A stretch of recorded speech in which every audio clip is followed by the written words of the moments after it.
Assalamualaikum warahmatullahi wabarakatuh. Shalom, Om Swastiastu, Namo Buddhaya, Salam Kebajikan. Pada kesempatan kali ini, kami dari kelompok 8 akan membawakan pembahasan mengenai standar akuntansi pemerintah yang diampu oleh Bapak Dr. Muhammad Rizal, SE, MSI, AK. Adapun kami anggota dari kelompok 8 terdiri dari 3 orang. Yang pertama, saya sendiri Lestari Borutohang sebagai moderator, dan kedua rekan saya, Celita Yulianti Borusitanggang dan juga Yuliana Simatupang. Adapun latar belakang masalah pada pembahasan kali ini yaitu akuntansi memiliki peran penting dalam mencatat, mengelola, dan melaporkan keuangan, baik di sektor swasta maupun publik. Dalam konteks pemerintahan, akuntansi tidak hanya berfungsi sebagai alat pencatatan transaksi, tetapi juga sebagai instrumen transparansi, akuntabilitas, dan pengambilan keputusan yang efektif. Oleh karena itu, diperlukan standar akuntansi yang dapat memastikan laporan keuangan pemerintah disusun secara sistematis, akurat, dan dapat dipertanggungjawabkan. Namun, dalam penerapannya masih terdapat berbagai tantangan, seperti perbedaan interpretasi standar, keterbatasan sumber daya manusia, serta kesiapan sistem akuntansi di berbagai instansi pemerintah. Oleh karena itu, diperlukan pemahaman yang lebih mendalam mengenai prinsip akuntansi yang berlaku secara umum, standar internasional sektor publik, standar akuntansi pemerintahan, agar pelaporan keuangan pemerintah dapat berjalan secara optimal sesuai dengan prinsip transparansi dan akuntabilitas. Adapun materi yang kami bawakan pada pembahasan kali ini terdiri dari 4. Yang pertama, prinsip akuntansi secara umum. Yang kedua, standar internasional akuntansi sektor publik. Yang ketiga, standar akuntansi pemerintah. Dan yang keempat, kerangka konseptual. Adapun materi yang pertama akan dibawakan oleh Celita Yulianti Borusitanggang. Baik, masuk ke pembahasan yang pertama, yaitu prinsip akuntansi yang berlaku secara umum. Jadi, praktik akuntansi harus dilaksanakan mengacu pada prinsip akuntansi yang berlaku umum, atau biasa disebut dengan PABU. Berlaku umum mempunyai makna bahwa laporan keuangan suatu perusahaan bisa dimengerti oleh siapapun dengan latar belakang apapun. Dalam hal ini, pernyataan standar akuntansi keuangan atau disingkat sebagai PSAK, nomor 1 paragraf 9 dan 10 menyatakan bahwa laporan keuangan yang dibuat berdasarkan standar akuntansi tetap bisa memenuhi kebutuhan semua pengguna yang meliputi investor sekarang dan investor potensial, karyawan, pemberi pinjaman, pemasok, dan kreditor lainnya, pemerintah serta lembaga-lembaganya dan masyarakat. Jika tidak ada PABU, maka sebuah entitas akuntansi harus membuat laporan keuangan dalam banyak format karena banyaknya pihak yang berkepentingan.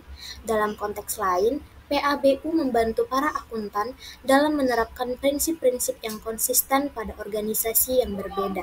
PABU merupakan standar yang harus diikuti dimanapun profesi akuntan berada, kecuali jika keadaan membenarkan adanya pengecualian terhadap standar yang ada.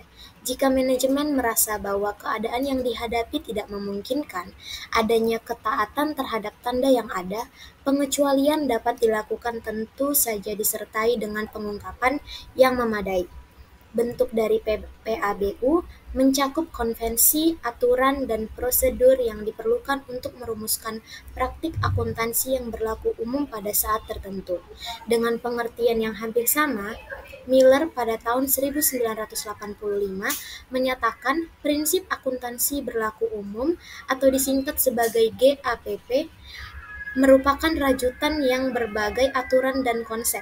Aturan dan konsep ini awalnya dikembangkan dari praktik tetapi telah ditambahi dan dikurangi oleh badan yang memiliki otoritas. Metode akuntansi harus dapat memenuhi paling sedikit satu dan biasanya beberapa kondisi berikut untuk dapat dikualifikasikan sebagai metode yang berlaku umum. Kemudian, prinsip akuntansi berlaku umum mengacu pada berbagai sumber. Sumber acuan prinsip akuntansi berlaku umum di Indonesia menurut Ikatan Akuntan Indonesia atau disingkat dengan IAI adalah yang pertama, prinsip akuntansi yang ditetapkan atau dinyatakan berlaku oleh Badan Pengatur Standar dari IAI. Yang kedua, pernyataan dari badan yang terdiri atas pakar pelaporan keuangan yang mempertimbangkan isu akuntansi dalam forum publik dengan tujuan menetapkan prinsip akuntansi atau menjelaskan praktik akuntansi yang ada dan berlaku umum. Dengan syarat dalam prosesnya, penerbitan tersebut terbuka untuk dikomentari oleh publik dan Badan Pengatur Standar dari IAI tidak menyatakan keberatan atas penerbitan pernyataan tersebut. Yang ketiga, pernyataan dari badan yang terdiri atas pakar pelaporan keuangan yang mempertimbangkan isu akuntansi dalam forum publik dengan tujuan menginterpretasikan atau menetapkan prinsip akuntansi atau menjelaskan praktik akuntansi yang ada berlaku umum, atau pernyataan yang tersebut pada butir yang kedua tadi, yang penerbitannya tidak pernah dinyatakan keberatan dari Badan Pengatur Standar dari IAI, tetapi belum pernah secara terbuka dikomentari oleh publik.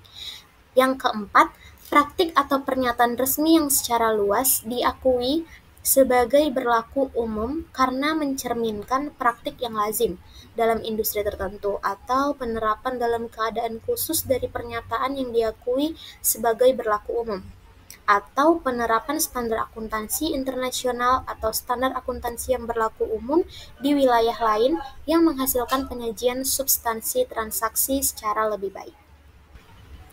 Baik, pembahasan yang kedua akan dibawakan oleh rekan saya, Yuliana Simatupang, tentang standar internasional akuntansi sektor publik. Materi selanjutnya adalah Standar Internasional Akuntansi Sektor Publik. Dalam konteks lain, PABU membantu para akuntan dalam menerapkan prinsip-prinsip yang konsisten pada organisasi yang berbeda. PLBU merupakan standar yang harus diikuti dimanapun profesi akuntan berada, kecuali jika keadaan membenarkan adanya pengecualian terhadap standar yang ada.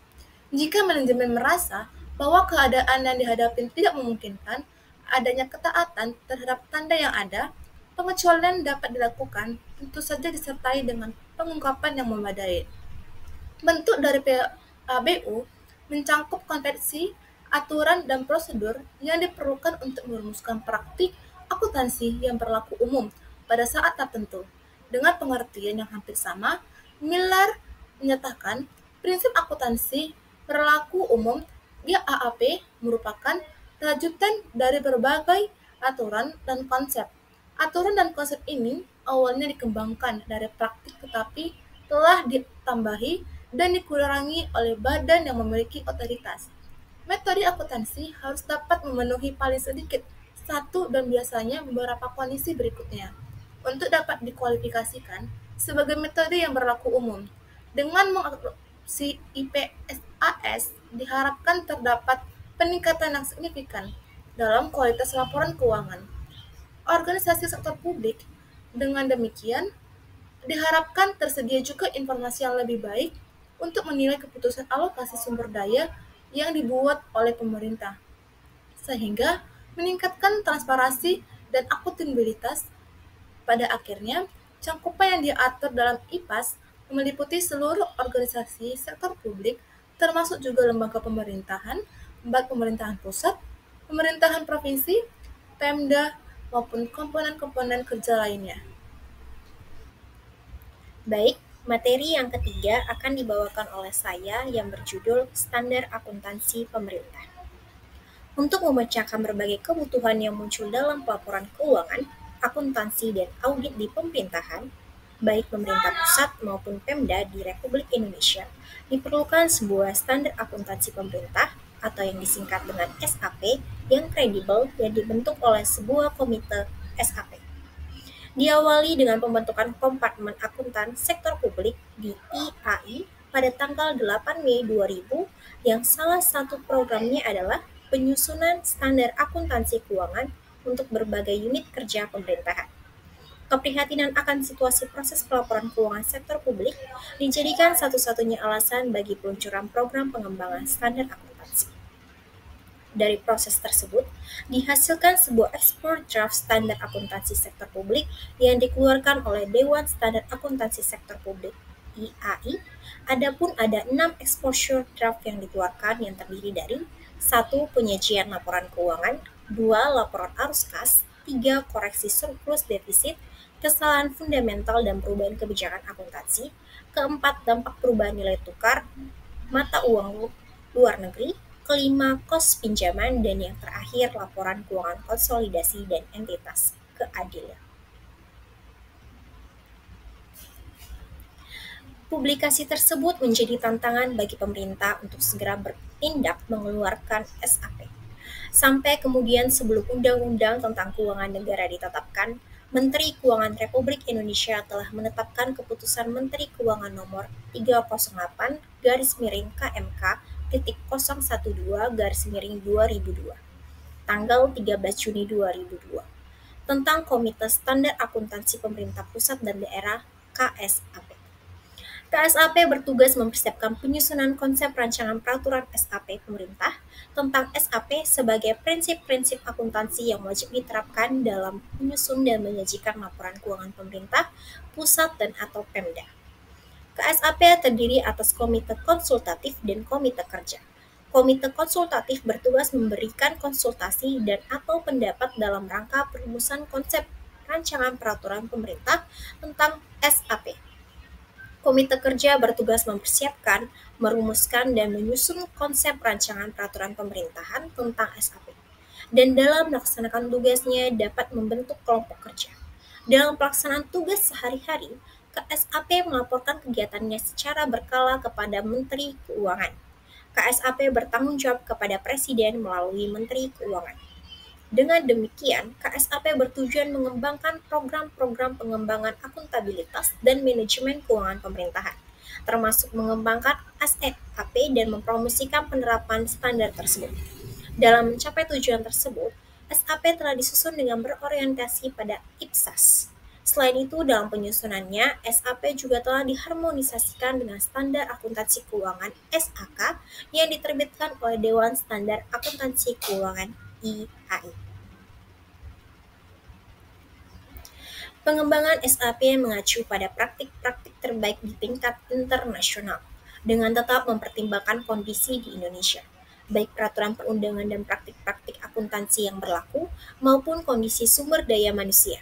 Selain itu, strategi peningkatan kualitas pelaporan keuangan pemerintahan dilakukan dengan proses transisi menuju basis akrual. SAP diterapkan di lingkungan pemerintahan, baik di pemerintah pusat dan departemen-departemennya, maupun di Pemda dan dinas-dinasnya.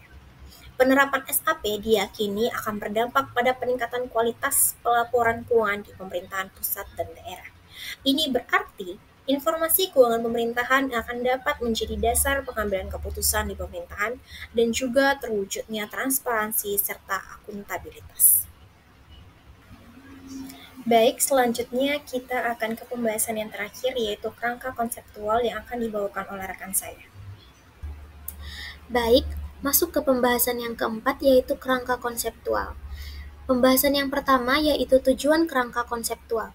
Jadi, kerangka konseptual akuntansi pemerintahan merumuskan konsep yang mendasari penyusunan dan penyajian laporan keuangan pemerintah pusat dan daerah, dengan tujuan untuk menjadi acuan bagi yang pertama itu penyusunan SAP dalam melaksanakan tugasnya, yang kedua penyusun laporan keuangan dalam menanggulangi masalah akuntansi yang belum diatur dalam standar, yang ketiga pemeriksa dalam memberikan pendapat mengenai apakah laporan keuangan disusun sesuai dengan SAP, yang keempat para pengguna laporan keuangan dalam menafsirkan informasi yang disajikan pada laporan keuangan yang disusun sesuai dengan SAP.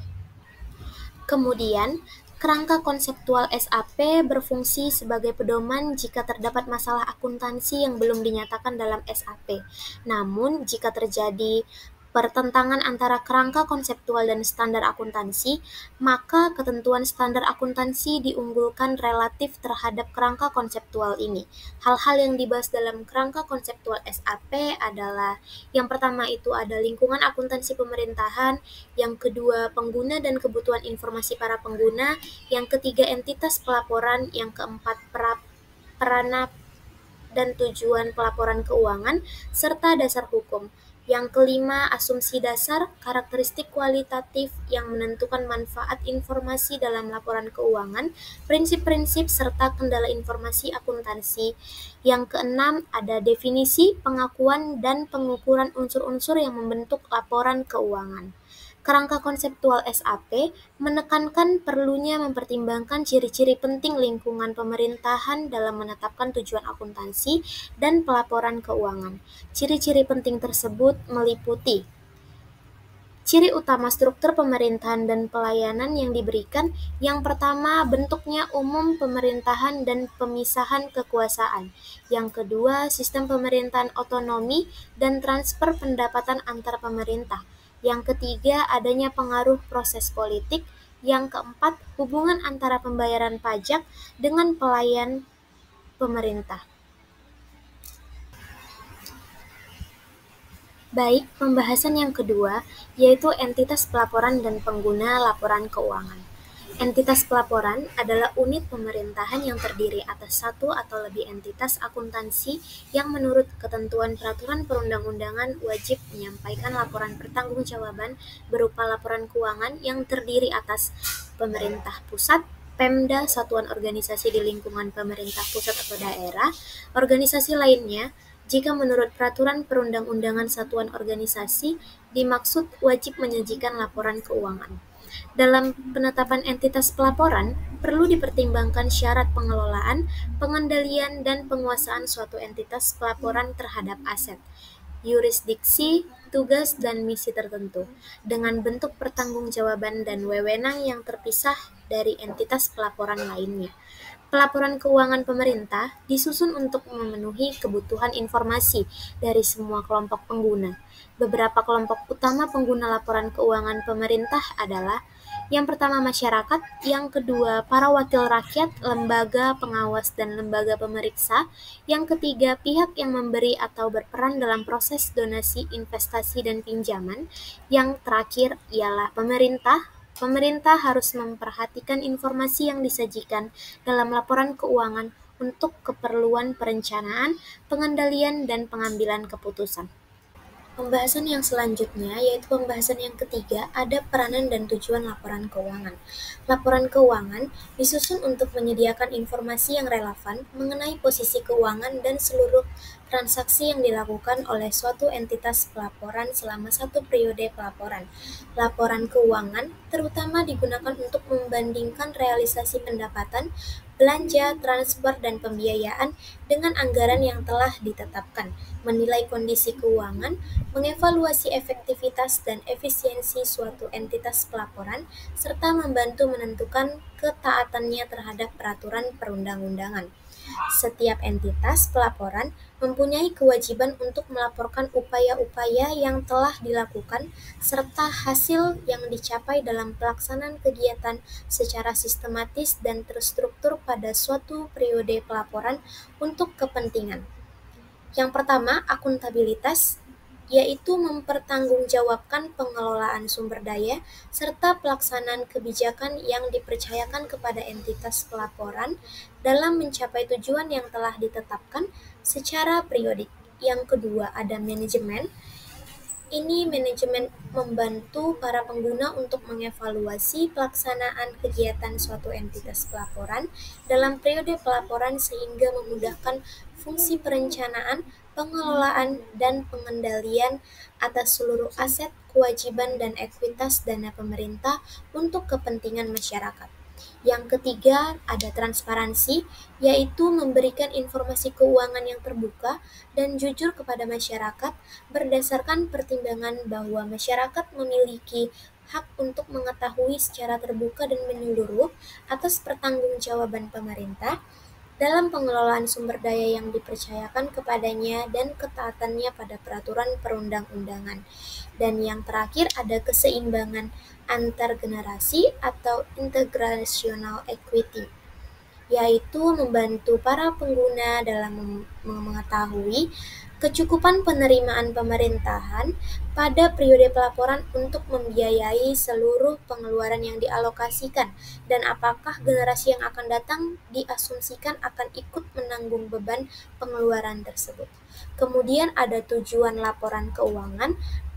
Pelaporan keuangan pemerintah seharusnya menyajikan informasi yang bermanfaat bagi para pengguna dalam menilai akuntabilitas dan membuat keputusan, baik keputusan ekonomi, sosial, maupun politik, dengan menyediakan informasi mengenai kecukupan penerimaan periode berjalan untuk membiayai seluruh pengeluaran, kemudian menyediakan dan alokasinya dengan anggaran yang ditetapkan, dan peraturan ekonomi dan alokasi dengan adanya anggaran yang ditetapkan dan peraturan perundang-undangan.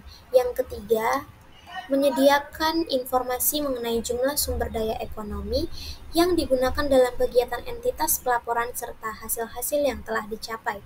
Kemudian menyediakan informasi mengenai bagaimana entitas pelaporan mendanai seluruh kegiatannya dan mencukupi kebutuhan kasnya.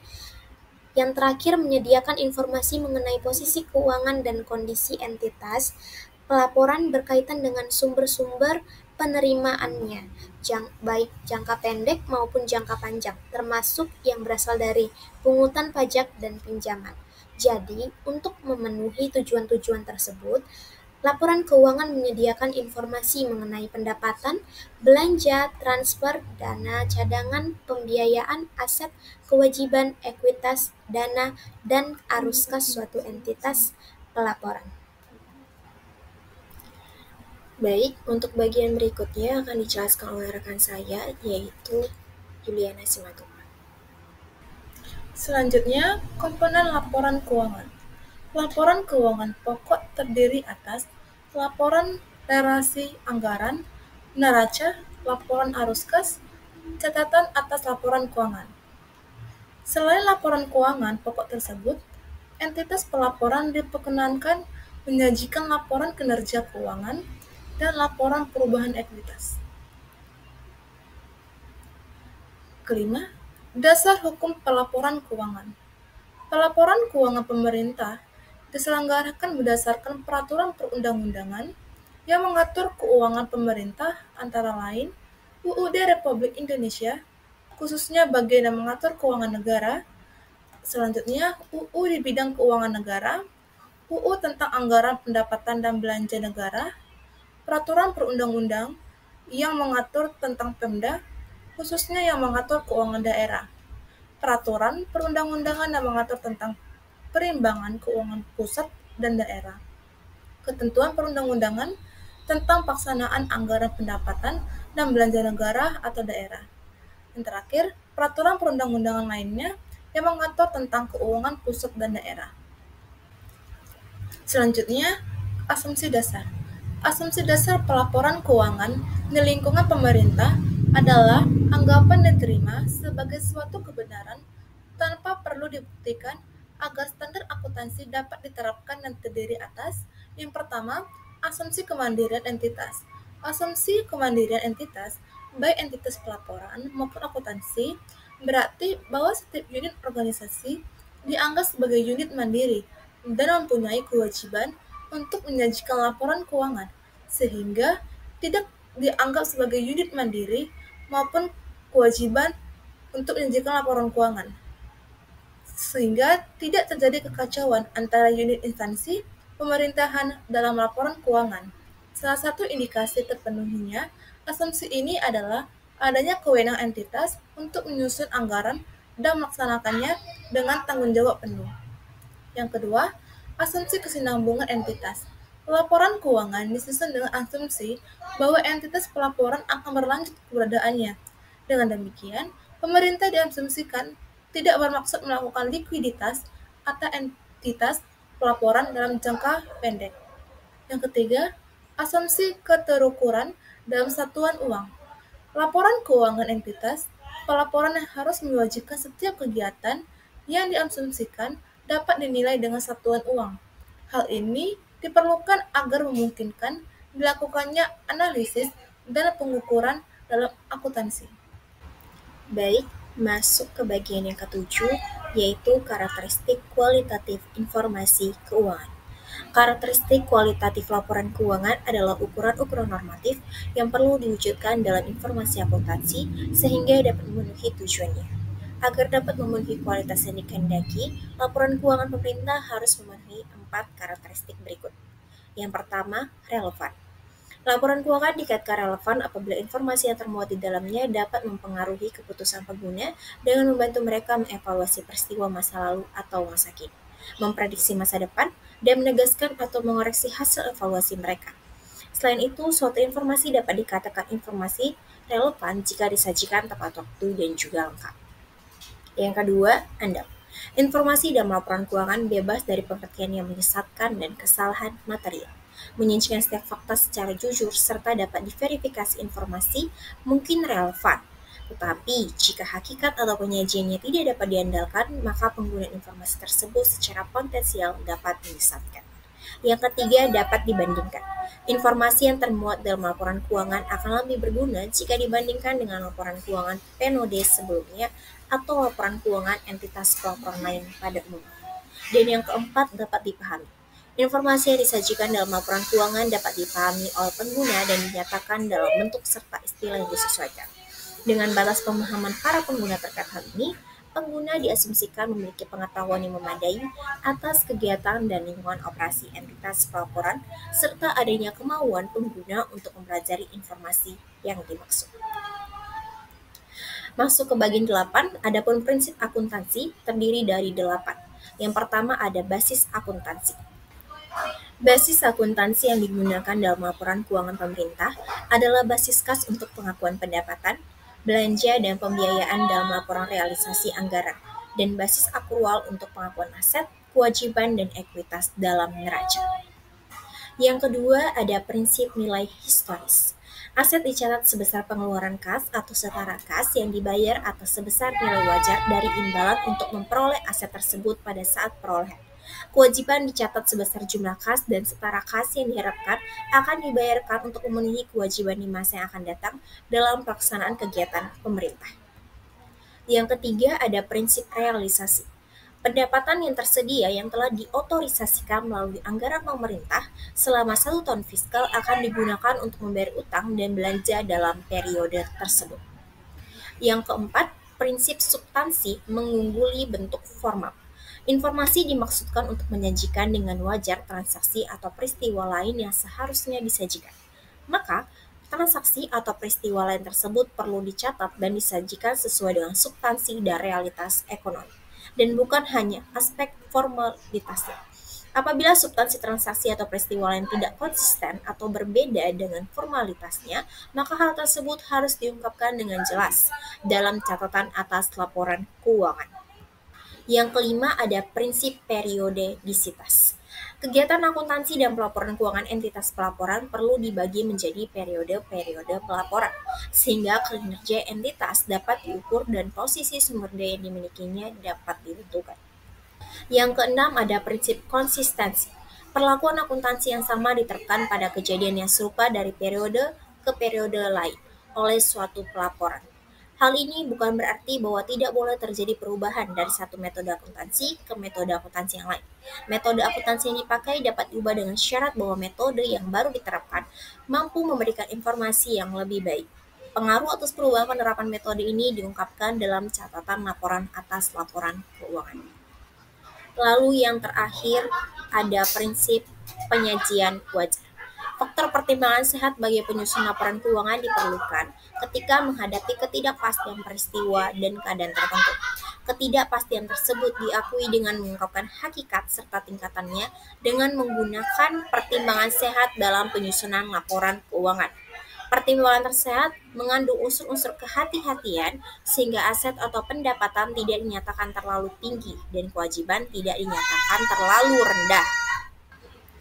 Oke, kita masuk ke bagian terakhir yaitu kendala informasi yang relevan dan andal. Kendala informasi akuntansi dan laporan keuangan adalah setiap keadaan yang tidak memungkinkan terwujudnya kondisi yang ideal. Dalam mewujudkan informasi akuntansi dan laporan keuangan yang relevan dan andal akibat keterbatasan atau karena alasan-alasan kepraktisan. Hal-hal tersebut antara lain satu, materialitas. Informasi dipandang material apabila kelalaian untuk mencantumkan atau kesalahan dalam mencatat informasi tersebut dapat mempengaruhi keputusan ekonomi pengguna yang diambil atas dasar laporan keuangan. Meskipun idealnya memuat setiap informasi, laporan keuangan pemerintah hanya diharuskan memuat informasi yang memenuhi kriteria materialitas. Yang kedua ada pertimbangan biaya dan manfaat. Manfaat yang dihasilkan informasi seharusnya melebihi biaya penyusunannya. Oleh karena itu, laporan keuangan pemerintah tidak semestinya menyajikan segala informasi yang manfaatnya lebih kecil dibandingkan dengan biaya penyusunannya. Dan yang terakhir ada keseimbangan antar karakteristik kualitatif. Keseimbangan antar karakteristik kualitatif diperlukan untuk mencapai suatu keseimbangan yang tepat di antara berbagai tujuan normatif yang diharapkan dipenuhi oleh laporan keuangan pemerintah. Kepentingan relatif karakteristik dalam berbagai kasus berbeda, terutama antara relevansi dan kendala. Penentuan tingkat kepentingan antara dua karakteristik kualitatif tersebut merupakan masalah pertimbangan profesional. Baik, dari pembahasan yang kami bawakan tadi, kami dapat menyimpulkan bahwasannya standar akuntansi pemerintahan atau disingkat dengan SAP berperan penting dalam memastikan transparansi, akuntabilitas, dan efisiensi pengelolaan keuangan negara. Di Indonesia sendiri, SAP diatur dalam PP nomor 71 tahun 2010 dan berorientasi pada standar internasional. Laporan keuangan pemerintahan harus memenuhi prinsip akuntansi yang berlaku guna mendukung evaluasi kinerja dan pengambilan keputusan. Namun, penerapannya masih menghadapi berbagai tantangan, seperti perbedaan pemahaman, keterbatasan sumber daya manusia, dan kesiapan sistem akuntansi. Oleh karena itu, diperlukan peningkatan kompetensi, penguatan infrastruktur pencatatan keuangan, serta pengawasan yang lebih ketat. Dengan penerapan SAP yang optimal, tata kelola keuangan pemerintahan akan lebih transparan dan akuntabel sehingga mendukung pembangunan yang lebih baik. Berdasarkan pembahasan yang telah kami bawakan, cukup sekian yang dapat kami sampaikan. Apabila terdapat berbagai kesalahan, kami mohon maaf. Sekian dan terima kasih.